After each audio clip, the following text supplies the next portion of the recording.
This past Wednesday was International Women's Day, so it seems downright fortuitous, maybe even providential, that the reading in the lectionary should be about the woman at the well.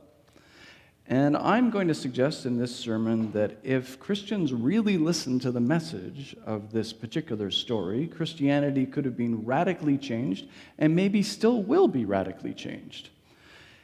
But we've been holding back from really drinking in this message. So let me try and unpack it a little bit for you. As Eric mentioned at the beginning of the reading, Jesus and the disciples have been down in Galilee. Last week we heard about the meeting with Nicodemus, that secret evening meeting that Jesus has with a leader of the religious elite. Nicodemus is part of the crew that runs the temple, and when he comes to speak to Jesus, he's got a sense that Jesus is something new and real, but he doesn't quite know what. Well, that was last week, and Nicodemus didn't really get it. And Jesus and the guys are going up to Galilee, but to get there, they have to go through Samaria. Samaria stretched, it's just right in the way. It goes from the Jordan River all the way across to the coast. You don't get to Galilee unless you go through Samaria somehow. And there were three ways of getting there. One was to go along the coast. The other was to go along the Jordan River. But the fastest way, the most direct way, was to go straight through Samaria. And that's what Jesus and the disciples have decided to do. But it's always risky. The Samaritans and the Jews really hate each other. The Samaritans used to be Jews who worshipped at the temple, but then the Assyrian Empire invaded from the north many hundred years before, and the temple ended up getting destroyed by the Babylonians, so the Samaritans decided to build their own temple on a different mountain, and that's where they worship. And of course, the Jews think that that is complete anathema. There's only one temple, and it's in Jerusalem. So they disagree about major theological and liturgical things, and they basically just hate each other. You know, it's not unusual for adjoining countries to hate each other, the English and the French. This is much worse than that. So when Jesus stops at that well, we're told that the disciples go into town to get some food. And it's risky. There are stories in the New Testament about the Samaritans saying, "Get lost, we don't want you in our town." So you never know how it's going to turn out. But they go off to get some food, and Jesus is sitting at that well. And the text tells us quite specifically what time it is. It's noon. This story is happening in the Middle East. It's hot at noon. The sun's as high as it's going to get all day. This is the worst possible time to do any kind of hard labor, right? You do not want to be carrying a heavy jug full of water at noon. And yet that's exactly what we're told happens. A lone woman comes to this well at noon. Why did she come at noon? Everybody knows that the time to get water is in the morning when it's cool. And that's when this well, which is a very popular well, it's Jacob's well, everybody knows. It still exists, by the way. Everybody knows you go in the morning to get water. That's when there would have been lots of women and children getting water, the kids horsing around, the women gossiping, getting their water and taking it back to town. But this woman doesn't come in the morning. She comes at noon when she knows that there's not going to be anybody at the well. So why? Well, later on in the story, we're told that she's had 5 husbands and she's living with some guy out of wedlock now. That's not an exaggeration. That's quite likely. Back then, they had this form of marriage which was called levirate marriage. And in a levirate marriage, what happened was that, let's say a family has 5 brothers in it. The woman marries the oldest brother. He dies. He hasn't had a child with her yet. So, by Jewish law, she's supposed to marry the next brother and try again, because you wouldn't want the first brother to die without his namesake being passed on through an heir. And if the second guy dies, you move on to the 3rd brother, and then the 4th brother, and then the 5th brother. So it's entirely possible that this woman had been married 5 times, quite possibly to men of the same family. And maybe it was a combination of widowhood and infertility. We don't know. It doesn't say, but the one thing you can be pretty certain of is that no woman wants to live through 5 divorces or widowhoods, right? This is not a good time to have 5 different partners, and people didn't live a long time. She's not 90 years old. She's still carrying water. She could be in her 40s or her 30s, and yet she's had 5 relationships which have failed for one reason or another. You can imagine that the other women of the town look at this woman and go, oh no, I don't want that to happen to me, right? She's got kind of this kind of halo of bad luck around her. So she's not well regarded in the town. There's no suggestion that she has done anything which is her fault. Jesus doesn't say anything like, go now and stop sinning. He doesn't say anything like that. There's no shadow of sin on this woman at all, just hard luck. But she may have found that she's not welcome at the well in the mornings, so she goes at noon when she's certain no one will be there. But this time, there is somebody there. There's some guy sitting at the well, some Jewish guy. She can tell by his clothes and the way he talks. Oh, boy. Women don't like walking through parking lots alone. Women don't like walking anywhere alone in our society. There's nothing safe about being a shunned woman in a small town walking up to a well in the middle of the day and finding some strange drifter there. That is not a safe situation for her. She's probably praying that this guy won't say a word to her. She can just get her water and leave. But instead, Jesus strikes up a conversation with her. A conversation that really should not happen. He's a man, she's an unaccompanied woman. Where's her chaperone? Not even polite or appropriate. He shouldn't have spoken a word to her. He's a Jew, she's a Samaritan. Again, these two groups don't talk. So many reasons he shouldn't have talked to her, but he does. And he starts talking about water. And he says, please, give me some water. Give me some water out of your jug. He's a Jew, she's a Samaritan. As far as Jews are concerned, anything that comes out of that jug is unclean, ritually unclean. He shouldn't have that anywhere near his lips. Once again, he breaks the rules and he says, give me some water. So she does. Or rather, she goes, sir, why are you even talking to me? So all these rules are being broken. This is a forbidden conversation. And they start talking about water. And of course, Jesus, always lifts things up to the next level. And he says, if you really knew who you were talking to, you'd be asking me for a different kind of water. You'd be asking me for the living water, the water that saves. And like Nicodemus, she doesn't get it. She says, sir, where can I get this water that'll save me the walk to this well? She's just taking it literally. Wow, this sounds great. Maybe I won't have to do as long a walk every day. Avoid this whole hot sun business I've had to do. And he can see that she's not getting it. Nicodemus didn't get it last week either, right? Nicodemus was told about, if you want to be saved, you have to be born again. And he goes, sir, but how does anyone enter back into their mother? He totally didn't get it. He was just on the literal level. And she's on the literal level too. So Jesus is a compassionate guy, right? The most compassionate person in human history. So he lets her off the hook. He says, woman, go back to town, go find your husband. So he's given her an out. Right? She can, at this point, just say a little white lie and say, yes, I will go back to my husband. That's a way of saying, I've got somebody looking out for me back at home. You shouldn't harm me. I'm going to go now. Thanks very much. Ciao. Right? She could have brought this whole thing to an end right there. But she doesn't. Instead, she gets real. And she says, I have no husband. That's a hard admission to make in the middle of the day, in broad daylight, to a Jewish drifter who might attack her. But maybe she senses that Jesus is special. Maybe she senses that there's something more going on here. She gets real. And this text is saying to us that if you want spiritual enlightenment, it starts with brutal truth about yourself. It's like you don't get close to God without going naked. You have to be really, really honest about who you are, warts and all, to go forward. You can't go forward by pretending you're something you're not. Nicodemus was a big deal religious official, and he didn't go forward. He didn't get what Jesus was saying to him. He had a few more tries, and in the end he gets it, but last week he didn't get it.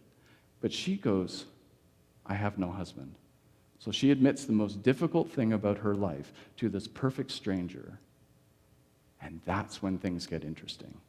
Because Jesus, at this point, repays the favor. He says, that's right, you have no husband. You've had 5 husbands, and now you're living with a man who isn't your husband. He is showing his cards. He's saying, I have spiritual powers that a regular person doesn't have, because I know something about you that I shouldn't know. Everybody in town knows this about this woman, but he's a drifter. He's never been here before, and yet he knows. And she's smart. She goes, you, sir, must be a prophet. You have prophetic sight. You can see things which other people cannot see. So now they're both getting real. Jesus is saying, here's who I really am, and that only starts when she says who she really is.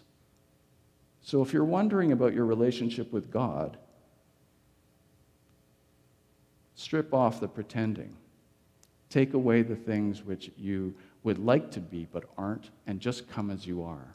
That's when things get real with God. So they start to talk, and they start to have this really deep theological conversation about where the Samaritans and the Jews should worship. And then Jesus talks more about the living water, and then he says this thing that he never said to Nicodemus. He says, I am the one that you've been looking for. Because she says, we've been waiting for the Messiah, and he says, you're looking at him. This is the very first time in the Gospel of John that Jesus has said that he's the Messiah. And he says it to this woman who's been passed around from man to man to man to man that everybody else wants nothing to do with. He chooses this shunned woman to admit that he's the Messiah. If the world were a fair place, this woman would be on every stained glass window in every church in the world, because she's the very first one to hear and recognize that Jesus is the Messiah. And more than that, Jesus had said to her, go into town and fetch your husband. He told her, I send you. And when she went to that town, when the disciples come back, she leaves her jar at the well, and she goes off into that town. She tells everybody, I think I've met the Messiah. People who are told by Jesus to go somewhere and say that he is the Messiah, those people have a name. Their name is apostle. The word apostle is a Greek name. It means someone who is sent. So this story is saying very clearly that this woman is the very first apostle. Not James, not Peter, not Andrew. None of them have been sent. They're just disciples so far. But she's the first apostle.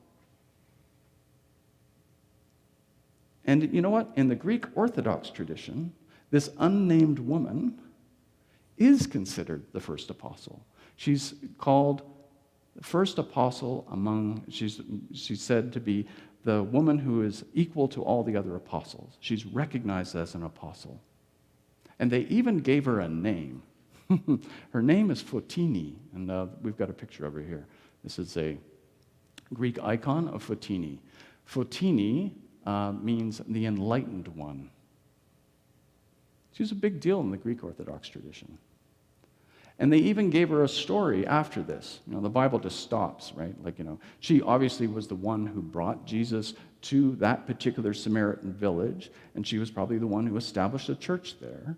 So she was an evangelist. And that's why she's in the book. As much as John, the gospel writer, doesn't want to admit that a woman was the first one to be sent by Jesus, the story's got to be there because everybody in that town knows it was her. It wasn't anybody else. It was her that got us started on the whole Jesus movement. Well, in the Greek Orthodox tradition, what they did was they filled in the blanks. And they said that after Jesus met her, she ended up being baptized on Pentecost. And then she went to North Africa, where she became a minister in Carthage with her 5 sisters, who she also baptized. And then she has a vision of Jesus coming to her and saying, I want you to go speak to Emperor Nero in Rome. And Nero was the guy who played the violin while Rome burned, and he blamed the fire in Rome on the Christians, so he launched the first major persecution of Christians.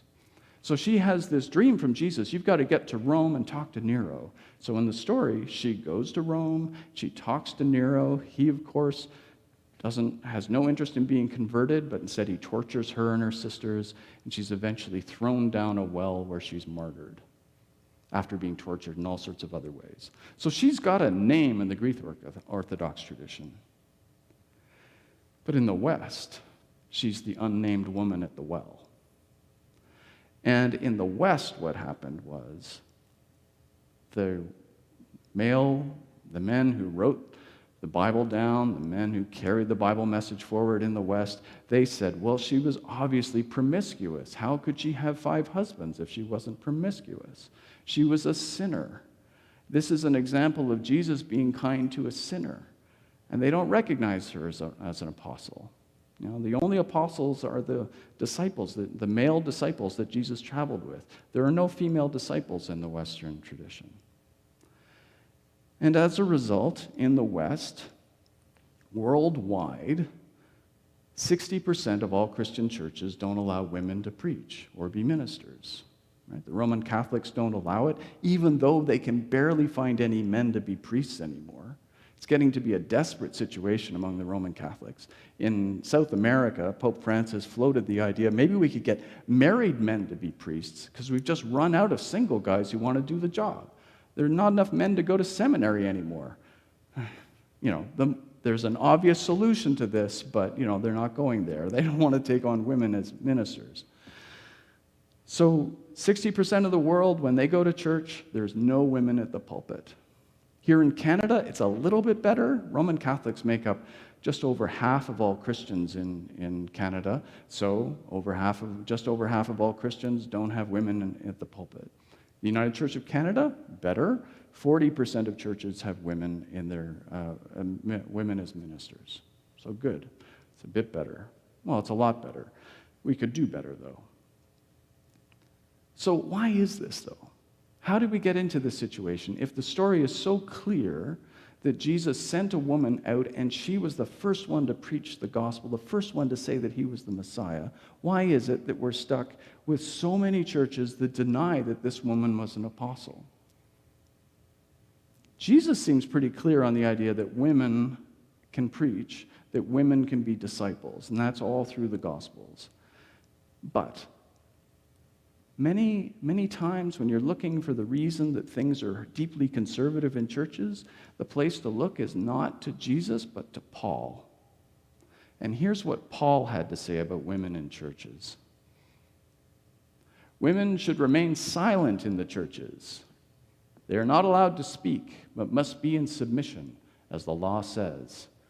If they want to inquire about something, they should ask their own husbands at home, for it is disgraceful for a woman to speak in the church. That's where it comes from. Paul says that twice in his letters, where he just says, nope, women should be quiet, they should be submissive to their husbands. If they've got a question, wait until you go home, wait until you're in the car and ask what that was about. But women are not going to be allowed to speak at the pulpit.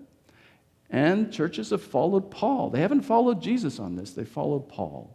And so many of the differences between progressive churches and conservative churches in our time can be traced back to whether the church is listening to Paul or Jesus. Paul criticizes homosexuality. Jesus never mentions it. Paul criticizes premarital sex. Jesus never mentions it. Paul is the one that says that women shouldn't preach. Jesus sends a woman out to preach. Paul. There's lots of good things in Paul. Don't get me wrong. Paul's a mystic. He's our first theologian. There's lots of wisdom in Paul. But when it comes to lifestyle choices, I would prefer if we went with Jesus. That's where the progressive vision is. When Jesus speaks to this woman, he is giving her the living water. And what's really, really interesting about this is that He gives us living water not to just anybody. He could have walked into town with the 12 disciples. He could have walked into town. If he was really determined to tell a woman first, he could have gone off and found the wife of the synagogue leader. Like, there were probably lots of high-ranking women in that town, but he chose not to.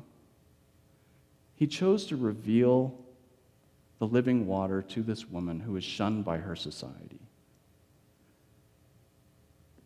If Jesus were to be at a well right now, or maybe, say, hanging out in a Timmy's, just waiting for someone to drop by, ready to evangelize someone, to reveal who he was in our time, I suspect that he'd wait for a woman of color who was maybe queer or undocumented. Maybe she's just getting off a shift after having cleaned offices all night long, holding down 2 jobs. He would have talked to a woman who had all sorts of multiple oppressions landed on her, because he knows something about those who are oppressed, those who have had their liberty taken away from them. And here's the thing. Jesus offers her salvation, right? He says, I am the living water. And she obviously takes it. But she doesn't just take it for herself. She runs back to that town and she talks to the people who wouldn't talk to her. She says, I have heard the good news. I think I've just met the Messiah, and I want all of you to know. What an amazing thing to do. These people don't like her. These people don't want to be around her. And yet, she has every reason to be bitter about this. But instead of thinking that this salvation was just for her, phew, I've made it, I'm saved, she goes to that town that doesn't like her and starts spreading the good news and insists that they come back. Because this is one of the paradoxes of when you hear the good news, you want other people to be saved by it too. Liberation is contagious. Liberation is so inspiring that you want other people to have it. So if someone tells you you should just worry about your own personal salvation, well, if you get that kind of personal salvation, you probably haven't been saved at all. Because if you feel the love, love is about relationship. Love is always about sharing with somebody else, right? And that's what happens with her. She is lit on fire by this thing. She goes back to that town and people don't like her, and she spreads the word. And boy, she must have been one heck of a preacher, because 12 disciples went into that town and nobody came back with them. 12 men went into that town and nobody came back with them. But when she started telling the news, they got it, and they wanted to know. So they all come back. Liberation is something which is meant to be shared. It's something that changes you from the inside out and makes you willing to have relationships and help other people in a way that you just didn't before. It's as though you're a seed that's broken out of its husk and you start to become a new plant. It's gloriously liberating and wonderful. So if you have felt, I'm actually kind of like this Jesus thing, but I don't know what to do with it, the answer is to share it. It doesn't mean that you have to go evangelize people, but if you feel like volunteering in an organization of people who have been hard done by in this society, go for it. If you're not quite sure what to do with your life, but you do feel that you've felt the love and you're really appreciative of the love, then share it. Just share it by being helpful. Change this world by bringing that love to others. And maybe they'll be like those guys in the town who ran back to find out what you were talking about. Where did you get inspired from? A lot of people give up on Christianity saying it's a bunch of boring morality that just tells me what to do. And that may be true of the Paul department of Christianity, but it's not true of the Jesus department.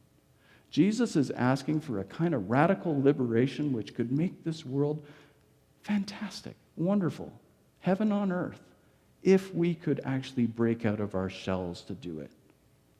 If every single pulpit in this world could have a woman preaching from it, we could change this world completely. And that is possible, and we just have to allow it to happen. So, don't lose the faith. realize that this living water is still there and it's still calling to us. And if you're thirsty, it will feed you.